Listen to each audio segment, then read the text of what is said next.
When you steal what you have borrowed, leaving your predecessor to pay, it's either called a luta continua or undocumented severance.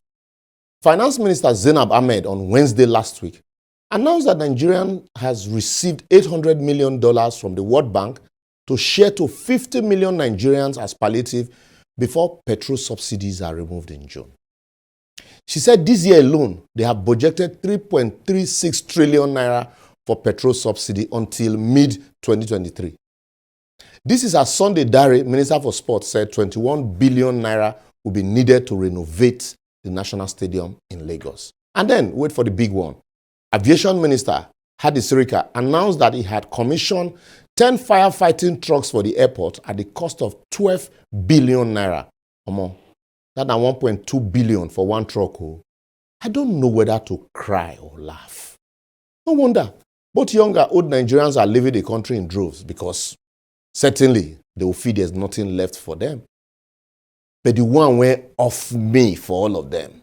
Politicians that are quick to go abroad for minor ailments are legislated to stop Nigerian trained medical doctors from taking a job outside of the country. How you go flog your kids, deprive them of food, go out to eat, and then lock the door? Say maybe they no go find food outside. That no be only juju. That is the height of irresponsibility. Anyway, very soon they would legislate, say, make embassy they give traveling visas to only them and their families. They hear the smell. Assemblies of non-nationals masquerading as National Assembly. I bet second base, Jerry.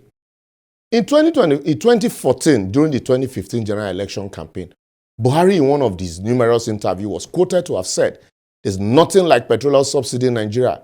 What they call subsidy is fraud." But in 8 years of his government, he spent trillions of dollars subsidizing the same thing he called fraud. Anyway, so sorry, I forgot NNPC said it's not subsidy, but under recovery.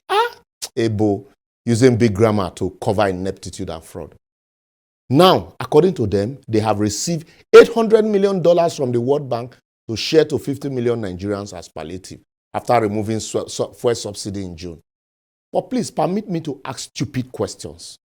How many times Buhari government will remove subsidy? Remember, in 2016, they removed subsidy as announced by Ibe Kachuku, then Minister for Petroleum, and said they have budgeted, money for cushioning. What happened to that one? If you remove subsidy in 8 years, why dash a new government subsidy remover a month after the end of your administration?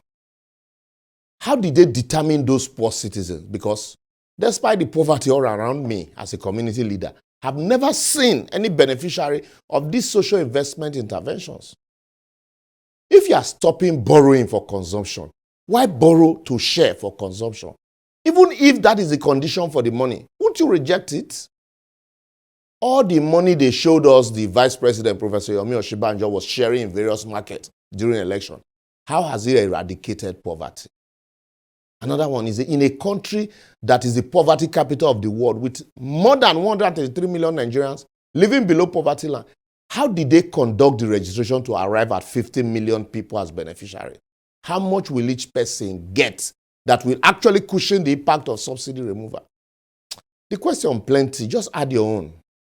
Instead of make these people tell us say they want to package severance for themselves as they are leaving office, they are deceiving or suspecting citizens with their boju arrangement called palliative cushioning. The same government that refused to share food donated to citizens as palliative during COVID, left the economy on a free fall for 8 years, and then used currency redesigning to push people into hunger, starvation, and death as parting gift, is now promising to share $800 million to, or if you convert it, 596 billion naira to Nigerians as palliative or subsidy removal, and you believe them, then something must be wrong with you. I will therefore advocate the Transition Committee should immediately stop that disbursement and join hands in reviewing the terms and conditions of the grant or loan. After all, they never tell us whether it's a loan or grant. The incoming government should set up their own committee and template for implementing or removing any subsidy, if at all.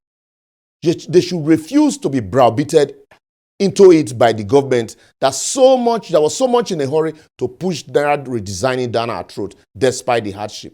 And also now, the governors, please, this is the time we are calling on you again. You should approach the Supreme Court like you did during the Naira redesign to stop any last-minute cash sharing, considering the fact that the economy is fragile, mutual trust is broken, and tempers are high. Lastly, the incoming administration should not be in a hurry to bite this bullet of subsidy removal without a thorough investigation into it and understanding of the nuances. I don't talk my own. Well, that's where we anchor for today. For previous episodes, simply follow us on all our social media platforms showing on your screen, like and share. Eternal vigilance is the price you must pay for freedom. The struggle, not a looter, must continue.